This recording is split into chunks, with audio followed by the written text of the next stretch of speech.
Okay. काय म्हटलंय बघा? As which of the following statement is false? For particle moving in a circle with constant angular speed. आता constant angular omega speed म्हणजे omega, म्हणजे हे UCM आहे. This is युसीएम.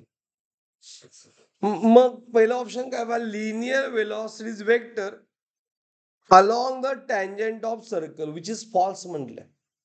बरोबर आहे. लिनियर वेलॉसिटी काय असते? ऑलवेज टँजेन्शियल हे वेक्टर असते.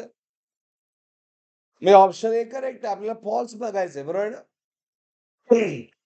Linear acceleration is vector along the tangent of circle. हे बरोबर आहे काय? तर युसीएम साठी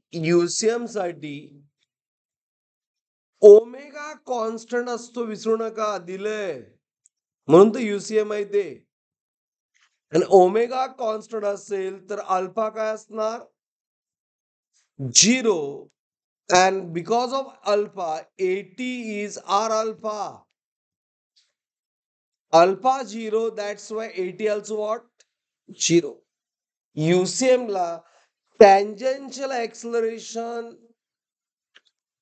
along tangent acceleration काय असतं? 0 असतं. हा, along radius definitely काय असतं? AC. मग हिने काय म्हटलं? B linear acceleration vector. बरोबर आहे. Along the tangent but for circular motion UCM ला 80 काय 0 असते. त्यानंतर सी काय म्हटलं बा? Linear acceleration vector point on centre of circle. बरोबर आहे. म्हणजे कुठलं? सेंट्रीपेटल. हे बरोबरच आहे C. Velocity acceleration vector are perpendicular to each other. बरोबर आहे. They are right angle. ही कंडिशन आहे युसीएम ची. बरोबर आहे ना? आणि they are right angle to each other. Is it right? मग रॉंग ऑप्शन कुठलं? Wrong is B. त्या मग करेक्ट ऑप्शन ह्या सोल्युशनचं कुठलं?